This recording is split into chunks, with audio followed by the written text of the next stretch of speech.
The moment I discovered my wife's affair, my world didn't just crack. It exploded into countless sharp fragments, each one cutting deeper than the last. I'm Jake, an ordinary guy who believed he had everything he'd ever wanted. A devoted wife, a warm home, and a life I'd worked years to build. 5 years ago, I walked away from all of it without a single word, vanishing like smoke in the wind. Now, she's found me, and I have no choice but to confront the ruins I left behind. Let me take you back to how it all began. I met Sarah in college. Her laugh could light up a packed lecture hall, making everything else fade away. She was fearless, with that wild gleam in her eyes that made me feel alive. We were young, foolishly in love, and after graduation, we built a small life together in a cozy suburban house with a creaky porch and a backyard we swore would someday echo with our kids' laughter. I worked as a mechanic, my hands always stained with grease, while Sarah taught at the local elementary school. Life wasn't perfect, but it was ours, movie nights on the couch, her stealing my fries, the way she'd hum off-key while washing dishes. Those small, ordinary moments felt like forever. But forever slowly started to unravel. It began subtly, like a single thread pulling loose. Sarah started staying late at school, claiming meetings with parents or extra grading. I'd come home to an empty house, where the silence grew heavier each night. Her phone was always face down, and when I asked about her day, she'd answer vaguely, her smile tight. "Just busy," she'd say, brushing me off. I convinced myself it was nothing, just work stress. But doubt is a quiet kind of poison. It seeps in, settles deep, and before you realize it, it's infected everything. One night, the unease became unbearable, like a weight pressing down on my chest. Sarah said she was meeting a colleague to plan a school event, but something in her tone, too casual, too rehearsed, made my skin crawl. I don't know what came over me, but I followed her. My truck trailed her car as she drove past the school, past the cafe she mentioned, and into a part of town we rarely visited. She parked outside a dimly lit bar. I watched her walk inside, my heart pounding so hard it hurt.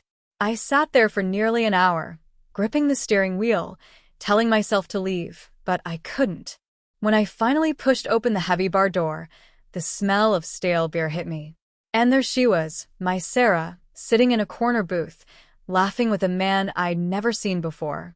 His hand rested on hers, their faces close, her eyes glowing with a light I hadn't seen in months. My stomach twisted.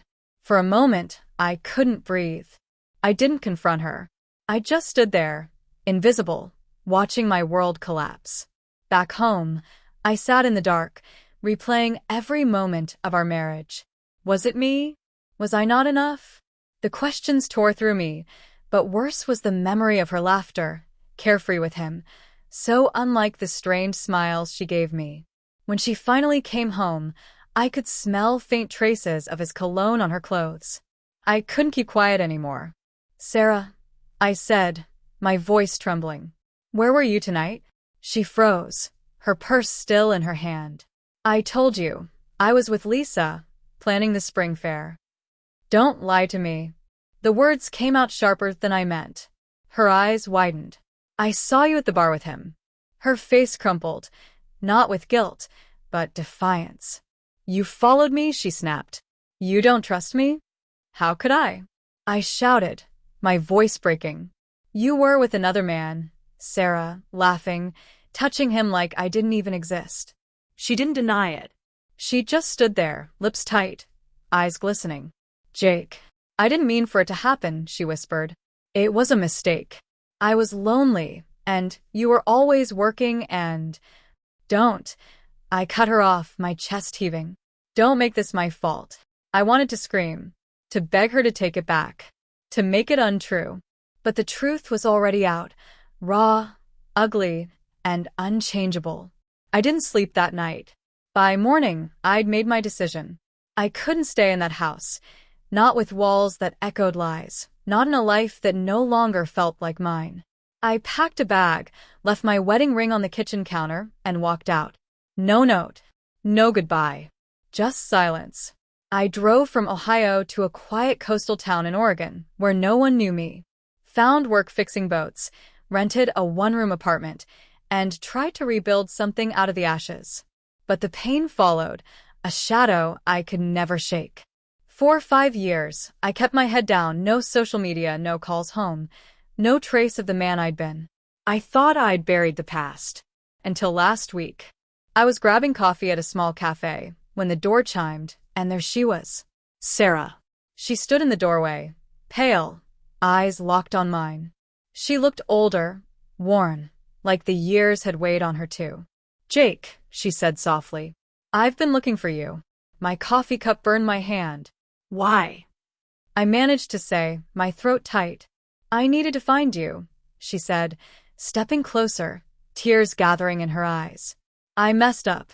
I know I did. But I never stopped loving you. I've spent years trying to fix what I broke. Her words crashed over me, stirring every buried hurt. Part of me wanted to believe her, to go back to what we once had. But the other part, the one still bleeding from betrayal, knew better. You don't get to do this, I said, my voice steady though my heart ached. You don't get to just show up and rewrite the story. You broke us, Sarah. And I had to learn to live with that. She started to cry, soft, broken sobs that twisted something inside me. But I didn't move toward her. I couldn't. I'm sorry, she whispered. It wasn't enough. It never would be. I turned and walked away, leaving her standing there in that coffee shop, the same way I'd left our home 5 years ago. I didn't look back. Some wounds never heal, no matter how much you want them to. And as I stepped into the cold, salty Oregon air, I realized, for the first time, I wasn't running anymore.